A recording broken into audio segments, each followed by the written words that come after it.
Welcome back to my artist series video, and in part 7 we are going to talk about the person who was maybe at the wrong place at the right time or at the right place at the right time. Also, some say he broke Project 2020. Let's now talk about Keith Shore and his first 10 cards in Project 2020. Welcome back to my channel. My name is Chris, otherwise known on Twitter and Instagram as @CRT_Sportscards. And if you want the best website for everything related to Project 2020, it is my website, CRTSportscards.com. Just go to the menu at the very top, go to Project 2020, and everything you need is right there. But when you think about Keith Shore, what is the first thing that comes to your mind? For some of us, it's going to be his cards in general, his style. It's a very, very fun style. It's probably the most childish, and I mean that in the most positive way, cards in the set. His style is very different. Of course, he is from McKellar Beers. He has designed their labels for many years, so check them out. I have not heard of them until Project 2020, and then of course hearing about Keith Shore. But others will say the Griffey. Others will say he broke the project. I don't think he broke the project at all. I think his card was just released at the right time, and it sold 99,000 copies. But if there's one thing that Keith Shore has done, which I appreciate as a fan of Project 2020, is he has embraced it. He has put out cards with Griffey tears on it, which I think is just phenomenal. Keith is also very active in the Project 2020 Facebook group. So along with his just true acceptance of the Griffey and where it stands in the set and in really the hobby overall, he has really embraced the fans and the collectors of Project 2020. And so for that, I'm very thankful. I also really hope you're able to catch the article in The Athletic this week where they talked to F. They talked to Blake Jamieson. They talked about Keith Shore.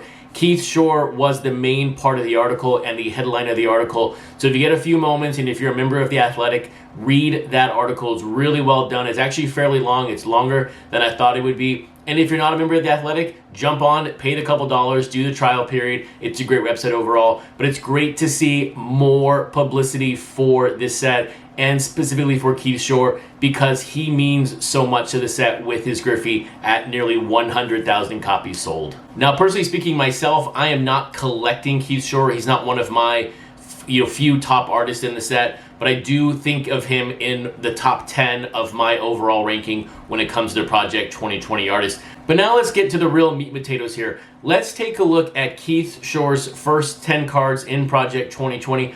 I will also say he has released numerous companion cards and just materials overall for this set, playing off his style. Go to the website, McKellarEditions.com. You'll be able to see everything he sells. I have a hard time tracking everything he has put out because he puts out so much stuff and so many different cards. So he's got some really cool things on there. Check it out. He sells beer labels, all that good stuff. But the website for Keith Shore is McKellar Editions. Taking a quick peek at his overall library at the 50% mark, his first card was Don Mattingly. Second was Mark McGwire. That McGwire of Shore is one of the lowest printed cards in the set at just $11.99. Then we start to see the spike with the Mariano at 9,500, and then the explosion with the Griffey. And then you see it go back down, Ichiro 8,000, Thomas 6,000, and then recently the Clemente just 3,592. So at the halfway point for Keith Shore, 10 cards sold, 146,000 copies sold, 99,000 coming in one card. But here again, 9 copies sold, nearly 45,000. Not a bad number overall. Now, when I take a look at his bottom 4 cards, I'm joined today by a follower on Instagram @Sandestino who sent me his top 10 list for Keith Shore. We are somewhat similar. We're also somewhere not similar in the list overall, but it was good to see a different perspective on Keith Shore's cards. But in the bottom 4 for me personally here, I have Roberto Clemente, I have Sandy Koufax, I also have the Mariano, and then the Don Mattingly. Very simple here on the Don Mattingly. I don't think it's one of his bottom cards. I don't think it's along the lines of Mariano, this Koufax, and the Clemente. Unfortunately, I like other cards better, so this card just sort of fell in the bottom when it came to the bottom 10.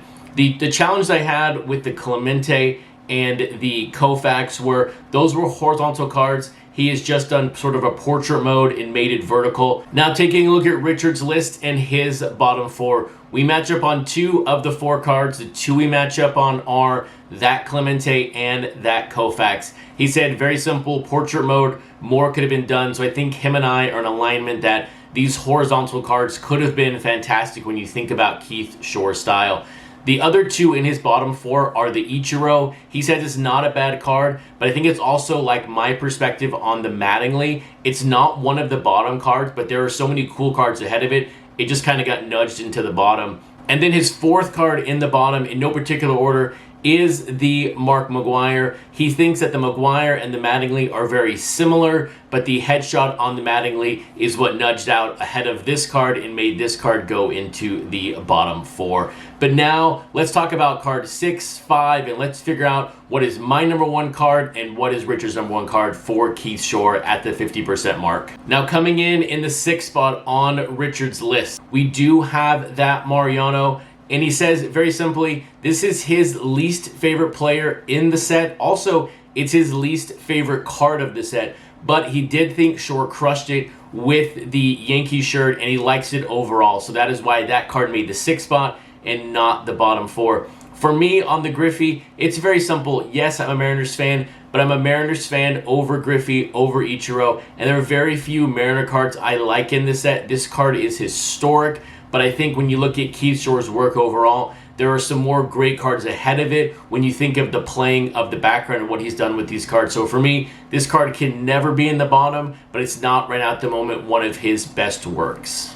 Now coming in the 5th spot on Richard's list, we spoke about it a second ago, but it is this Don Mattingly over the Mark McGwire. He says they're both very similar, but the headshot on Mattingly is what made this card be in the 5th spot versus the bottom 4. And then for me personally, in the 5th spot, it is actually that Mark McGwire. I don't really have any feelings about this card, positive or negative. It's kind of just like in the middle ground. I can't really sell it up or sell it down. So that's why for me right now, it is in the 5th spot on his list of this first 10 cards. Coming in number 4 on Richard's list is the George Brett. And he goes, how can you not love this card because of the mascot? And then in my 4th spot, it is the Ichiro. And for one simple reason, I absolutely love the fact that the fan is holding up the 50-year logo in the background of the card. That is a great way to add depth to the card and really show the fan interaction overall. So I thought these 2 cards were some of his best work at the moment when it comes to his first 10. In the 3rd spot on Richard's list is the most popular card in Project 2020. It is the Ken Griffey Jr. Richard liked this card so much, he picked up the Platinum Tears Edition from Keith Shore. So it's a great card overall. Richard really likes it, and he can't wait for it to come to his house. For me, on my 3rd spot for Keith Shore, I did pick that George Brett, and it was for the same reason Richard put George Brett 4th. It's the mascot in the background. I really went back and forth on the Brett versus Ichiro, but ultimately the mascot of the George Brett card is what put this card ahead of the Ichiro. Hope you're liking the countdown so far, and if you are, hit that subscribe button because this is part 7 of 20. We still have 12 more episodes to go where I break down the first 10 cards of every artist, along with the fact that I put out 2 videos a week around Project 2020 talking about the happenings, the print runs, the releases, all that good stuff. So if you want to learn more about Project 2020, hit that subscribe button. So here we are, 2 cards left. We have on Richard's list, we have that Frank Thomas,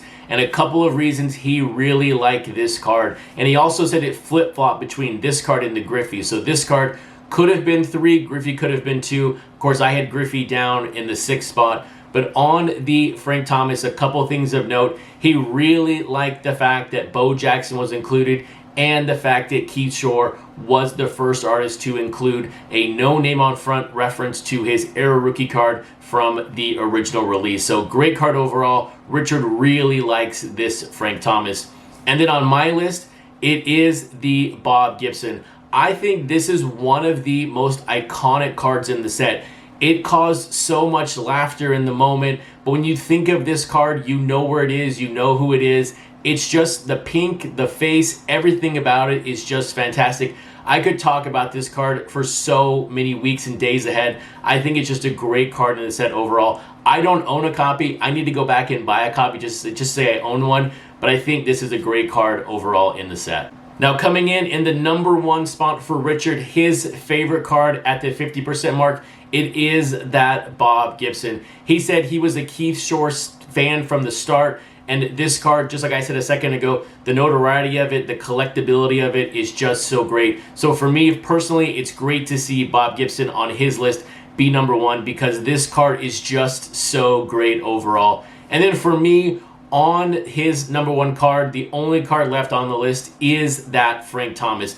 And for one simple reason. As a kid born in the early 80s who collected through the 90s, the Frank Thomas no name on front variation was a card I always chased as a kid, which I never really could afford. I never owned one. But the fact that Keith Shore was the first artist to recognize and give respect to that era variation is the reason I like this card so much. Yes, the Bo Jackson is a great addition to the card because the card is weird overall, but I was just very, very thankful and very happy to see that Keith Shore was the first artist to not put a name on it because others could have done it. They missed the opportunity, and Keith Shore seized the opportunity on the Frank Thomas. Hopefully you liked the look in at Keith Shore's first 10 cards in Project 2020, and if you did, please give it a thumbs up. And if you want to watch more videos from my artist series, which includes an interview with Blake Jameson, check out that playlist on the screen right now.